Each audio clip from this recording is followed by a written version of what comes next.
Hey, how's it going there, guys?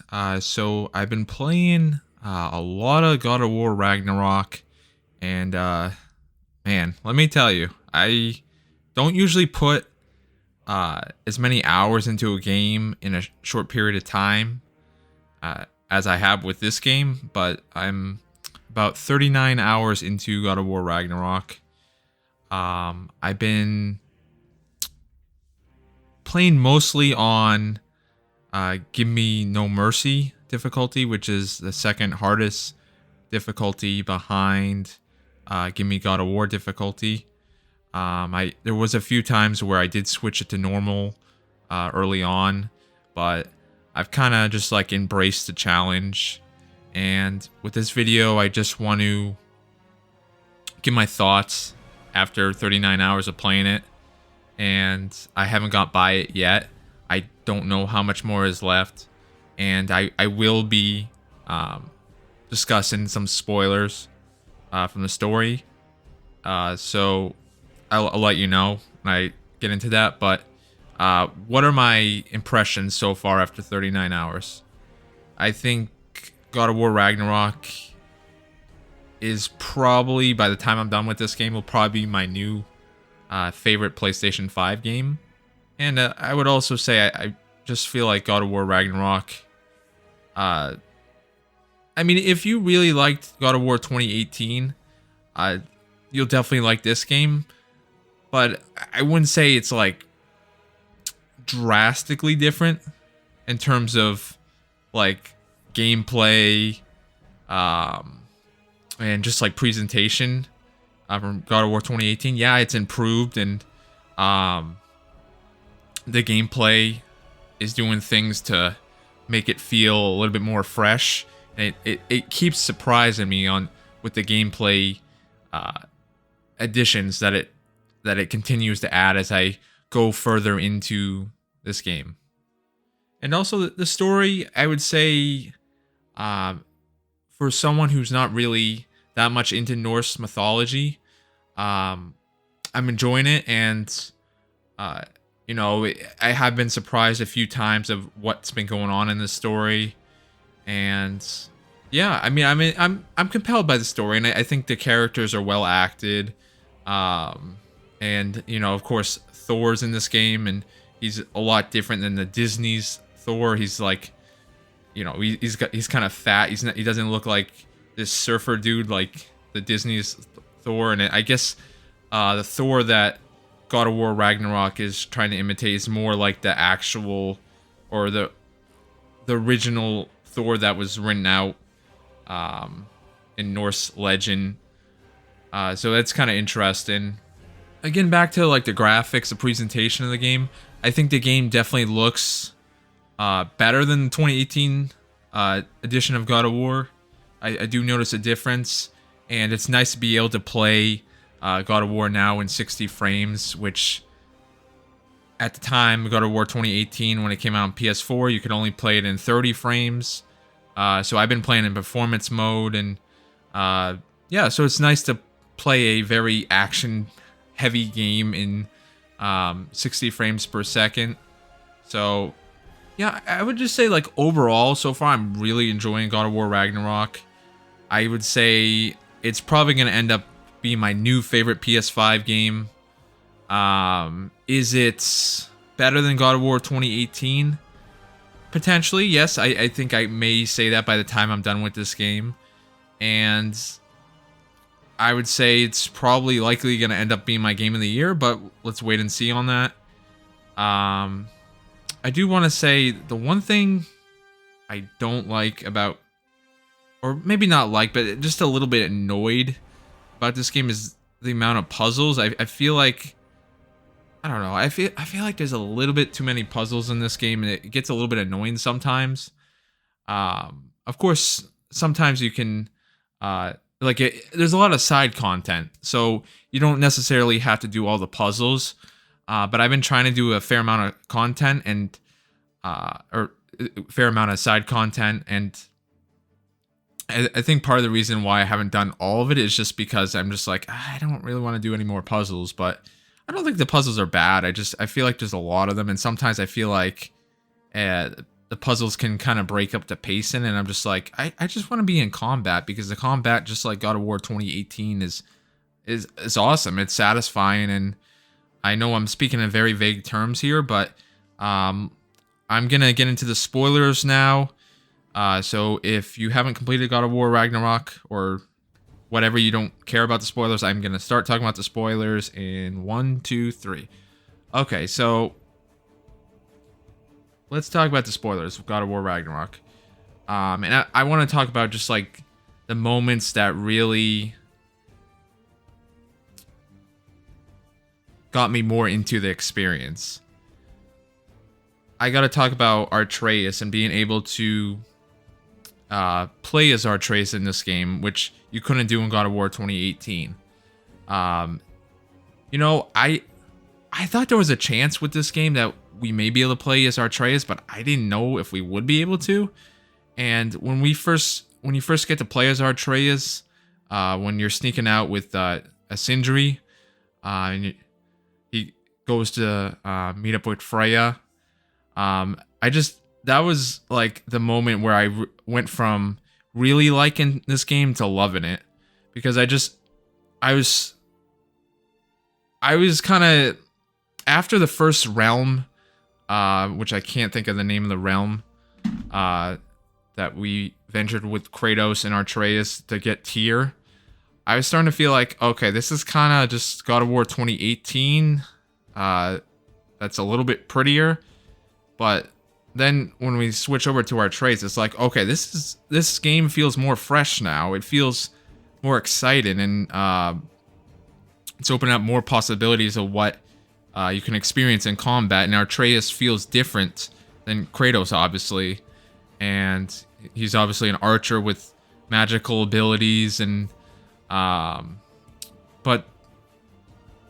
then you really, the first experience with Atreus, you're just learning the basic moves that he can do, and it doesn't fully unlock all his combat, which I should say that 39 hours in, the combat keeps expanding. They'll keep adding new things, which I will get to in a second, which is what is really making this game feel fresh, is the new combat mechanics they keep adding, or new weapons that you'll run into. And getting back to Atreus, I would say my favorite section in the game so far has been Ironwood. I believe that's what you call it, Ironwood. I'm not good at remembering the realm names. But when you go to Ironwood and you meet, what's it? I think her name's Angra Broda, or Angra Boda. I think that's how you pronounce it. That was my favorite section in the game so far. And just in that section of the game, you get the rage ability, or not the rage ability, but the combat unlocks, and you get what you would call Atreus' rage ability, where he transforms into a wolf. And you get other abilities that I'm trying to blank on right now, but that's really when the combat opens up with Atreus. And I just found that part of the story interesting from just a narrative standpoint. Just it was a long section too. It's like, I want to say it took me, like, keep in mind I'm playing on a harder difficulty, so I died a few times in that section, so it probably took me about like 3 hours to get by.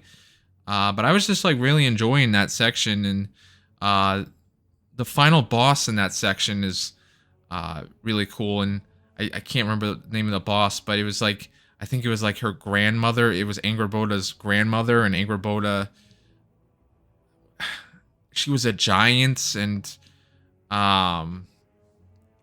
yeah, I found that section really interesting. And sorry if I'm kind of blanking on the story a little bit. I mean, I'm enjoying the story. I can't really like, I can't really speak as well when it comes to the story as I can with the gameplay, but I'll say I'm enjoying the story, and I'm engaged with the story. And like I said, I don't know a lot about Norse mythology, but the story is keeping me interested, and everyone I come across as well voice acted, well written. Uh,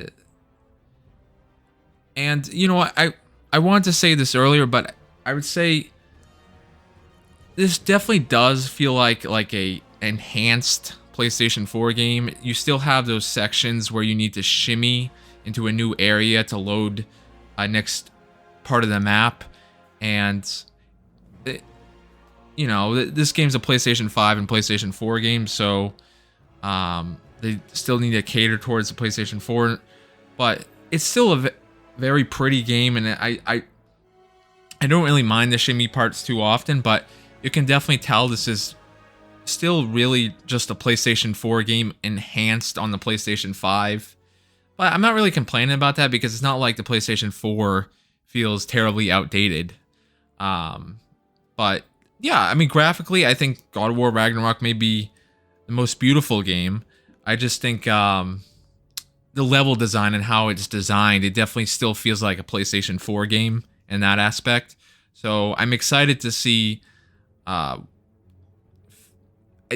Sony has said that God of War Ragnarok is really like the final launch PlayStation 5 game. So I'm hoping that every game going forward from PlayStation Studios will be PlayStation 5 only, or at least all the major ones. So I can't wait to see what the games will be like once they're just, you know, developed for the PlayStation 5 ground up. Whereas this game, you can tell it was originally developed for the PlayStation 4. And same with Horizon Forbidden West. Like I said, the same thing with that. That game was originally developed for the PlayStation 4, and you could tell it was a PlayStation 4 game. But it was still a very pretty game. Just a really pretty PS4 game that was enhanced because of the PlayStation 5. If you know what I'm saying. And just talking about more of the combat, I just got to the part where Kratos gets a new weapon. He gets the spear weapon. I can't remember the full name of it, but I'm learning that, and I'm trying to just figure out new uses for that. And I like with the spear that, you know, you can throw it unlimited times, whereas the axe, you know, you have to call it back. But I think with the axe, that's the strongest weapon, or does the most damage. And you know, I'm using all three weapons at this point, and I'm figuring out what weapons work best in certain strategies. And sometimes it's just I feel like using this weapon. But I would say early on, most of the time I was using the Blades of Chaos. But lately I've been trying to have a more balanced approach, and yeah, I think all three weapons are useful, at least on the higher difficulties where I feel like, or the harder difficulty where you kind of need to understand each weapon more, and you need to, you know, just think about your strategy more. So I'm just really engaged with combat, and the reason I'm just playing on the harder difficulty is because I want to understand it more, and I want to learn more about it. And I don't know. I'm just getting more used to playing games on harder difficulty between this and The Last of Us, which I've been playing on harder difficulties, and I have a Last of Us dedicated channel now, and I'm playing it on grounded mode, Last of Us 1, and I'm doing a whole series with that, so maybe that's part of it. But keep in mind, I'm not, you know, I've never completed a Souls game before. I'm not really a Souls-born fan, at least at this moment, but maybe I will be eventually. But I'm just really engaged by the combat, and I'm probably should talk a little bit more about the story. And you know, if you didn't play or you didn't complete God of War 2018, you know, you find out that Atreus is actually Loki at the end of that game, and a big part of this story is just like Atreus, and how he's responding to the prophecy. That the prophecy says that he is Loki and that Kratos will die. And I'm just reached the point where Atreus made it to Asgard, and he's uh, being, I guess you could say, mentored by Odin. And by the way, Atreus gets a new weapon in the part I just played. So I forget what they call that weapon, but it was like this sword that you could. The sword had like its own personality, but you could like command it to go certain areas. I forget the name of the weapon. But yeah, like I said, the game continues to feel fresh in the combat, and that's what's keeping me hooked. And the story I'm enjoying, even though I can't really speak very well on it. I'm enjoying pretty much everything about this game so far. And yeah, I mean, is it, like I said before, it's not gonna be. It's gonna feel familiar, really familiar to people who loved God of War 2018, which is not a bad thing, But I'm looking forward to getting through this game. But the reason I wanted to make this video now and not wait till I'm done with it is just because I'm just kind of anxious to get my thoughts out on this game, because this really is one of the best games I've played in the last few years, and I haven't been this excited or passionate about a game in a few years' time. I mean, at least in the PlayStation 5 era, this is the most excited I've been about a game. And I said I've played for 39 hours, but keep in mind, like, I took 2 days off from work, the day after it came out and the Friday after it came out, and I played like 25 hours in like a 4-day span, which I never do. Like, for me to put 25 hours into a game usually takes me weeks, not, a few days. So, and maybe I should talk about Freya. That she, Kratos kills her son. Why am I drawing a blank on his name? Kratos kills Baldur. That's his name, Baldur, at the end of God of War 2018. And of course, at the beginning of this game, Freya is out to kill Kratos, and she's attacking him. And Freya was kind of, for the most of God of War 2018, she was seen as an ally until the end, where you kill her son, and I didn't know till the end of that game that Freya is Baldur's mother, and of course, I believe Odin is Freya's ex-husband. So there's that whole family dynamic there, family drama. But where I was getting to is Freya was out to kill Kratos for the first portion of this game, but you reach a point where you fight her as the Valkyrie Queen, and she decides that she's gonna let go of this grudge just because I